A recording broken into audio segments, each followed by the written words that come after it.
여러분 안녕하십니까? 12월 16일 목요일 뉴스투데이 강원입니다. 정의당 심상정 대통령 후보는 강원도를 녹색 평화경제 특별도로 만들겠다며 탄소 중립 특구 공약을 발표했습니다. 석탄 화력 발전을 중단하고 재생에너지 비율을 크게 높여서 강원도를 에너지 자립 지역으로 만들겠다는 구상입니다. 보도에 백승호 기자입니다. 대통령 후보가 된 뒤 처음으로 강원도를 찾은 심상정 후보.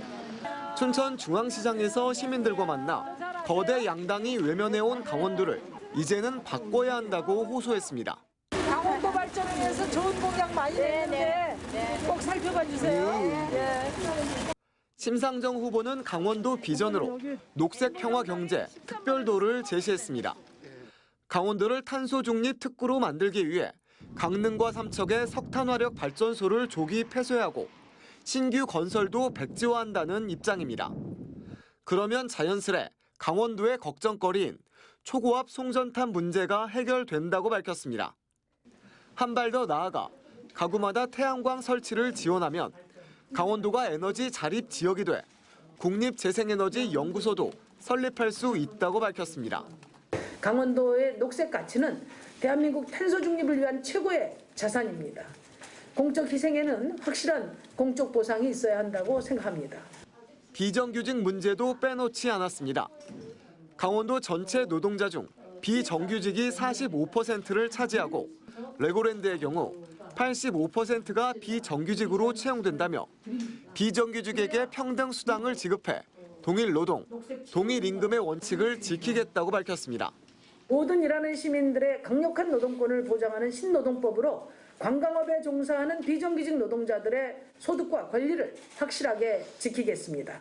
심상정 후보는 농민 노동단체들과 간담회도 갖고 월 30만 원 농업인 기본소득 도입 약속과 함께 학교 비정규직 문제 해법도 모색하기로 했습니다. MBC 뉴스 백소입니다. 춘천 MBC의 지방의회 국내 연수 실태에 대한 연속 보도 이후 긍정적인 변화들이 나타나고 있습니다. 가장 먼저 강원도 의회에서 체계적인 교육 연수를 실시하겠다며 교육 연수 조례안을 만들어 발의했습니다. 김상훈 기자가 보도합니다. 심상화 강원도 의원은 최근 강원도 의회 의원 교육 연수에 관한 조례안을 대표 발의했습니다. 아무런 규정이 없던 국내 교육 연수에 대한 원칙과 지침을 처음으로 정한 겁니다. 조례안에는 해마다 수요 조사를 실시해 교육 연수 시행 계획을 세우도록 했습니다. 또 6개월마다 실시 결과를 통지하고 성과를 평가하도록 했습니다. 예전에는 그냥 비회 기간에는 막 갔었잖아요. 그런데 이제는 제도화가 되어 있는 거죠. 상반기는 어떠한 교육이 있는데 어떤 의원이 가실 것이냐. 국민의힘 원내대표인 심상화 의원이 대표 발의하고 더불어민주당 원내대표인 허소영 의원을 포함해 여야 구분 없이 모두 11명의 의원이 공동 발의에 참여했습니다.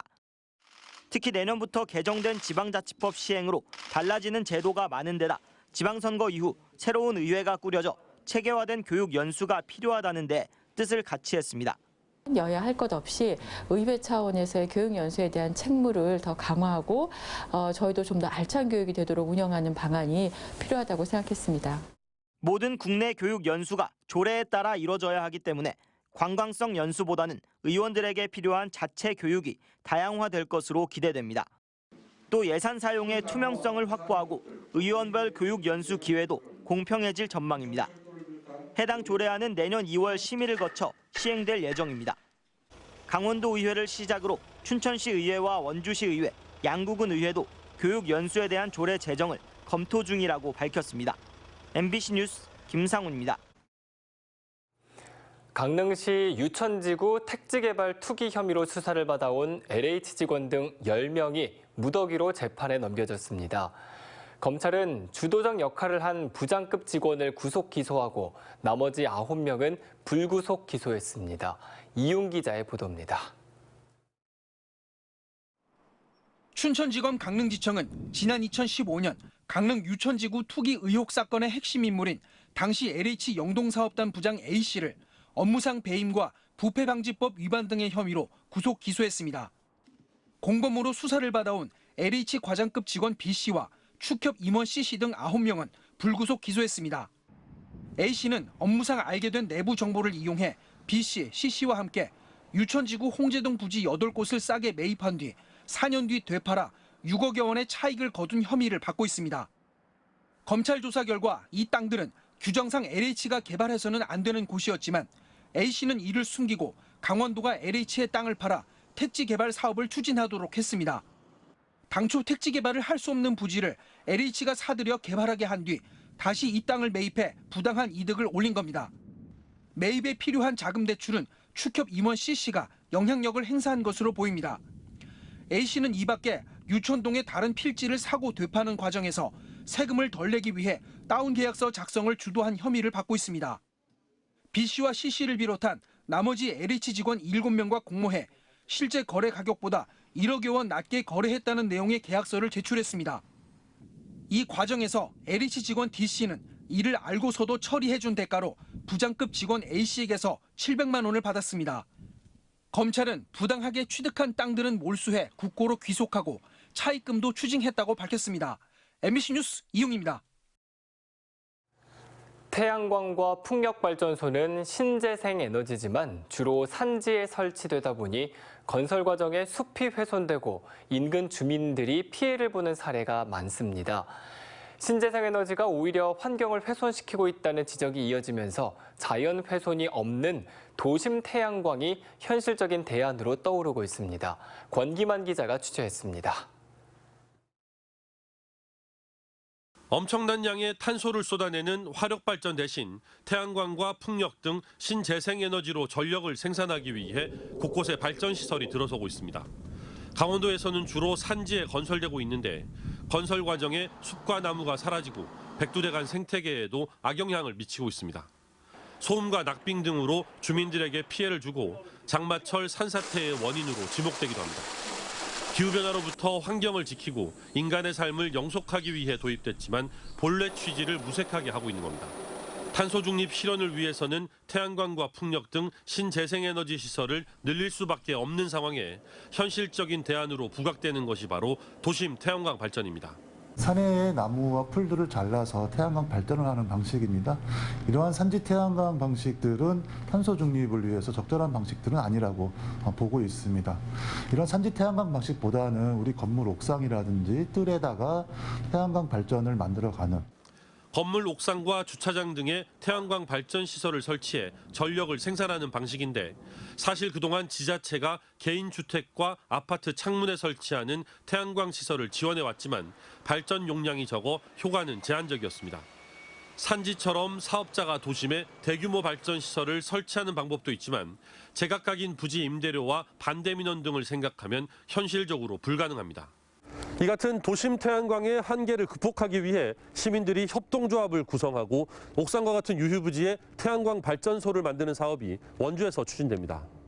이른바 시민햇빛 발전조합입니다. 조합원들의 출자를 받아 대학과 공공기관 옥상 등에 태양광 발전소를 설치하는 것으로 우선 상지대학교 건물 옥상을 활용한 태양광 발전소 설치를 추진하고 있습니다.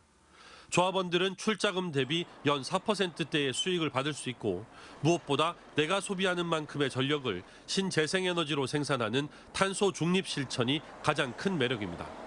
상지대의 경우 연간 2,000메가와트시의 전력 생산이 가능해 조합원 200명이 탄소 중립을 실천할 수 있습니다. 가장 손쉬운 방법으로 탄소 중립이라는 시대적 과제에 참여할 수 있는 이렇게 시민 참여형의 햇빛 발전을 추진할 수 있다는 것들이 좀 우리 지역의 가장 지금 시대에 맞는 실천 방법이 아닐까 이렇게 생각하고 있습니다.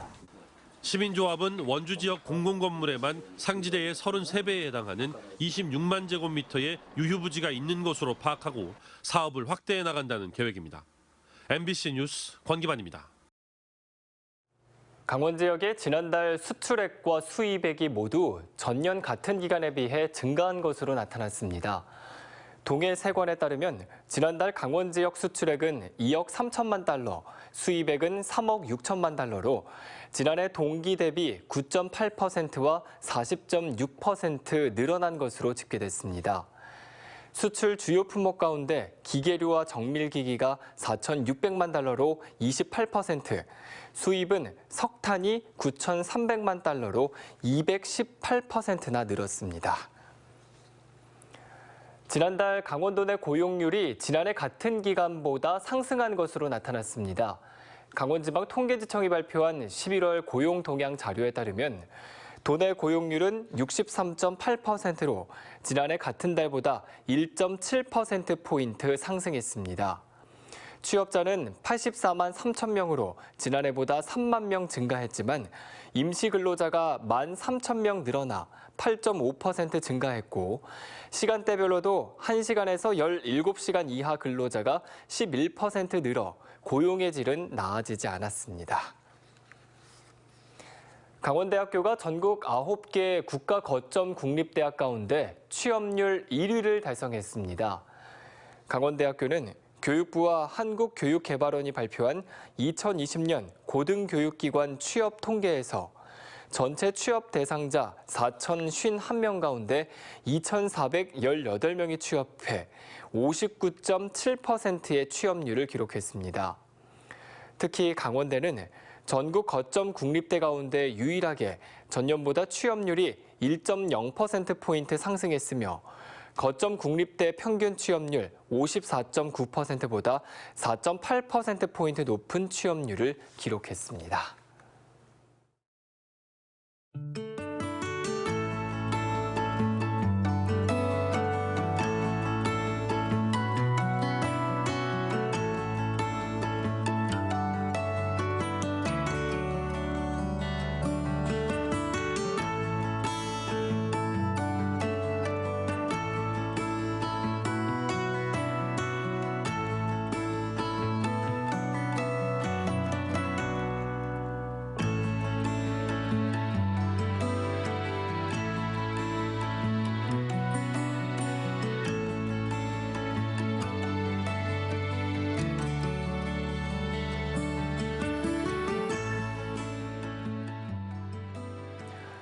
강원도 농업기술원은 이번 주말부터 영서 지역이 영하 14도, 영동 지역은 영하 8도, 내륙 산간은 영하 16도까지 내려가는 등 한파가 우려된다며 시설 농작물과 가축 피해 예방을 당부했습니다.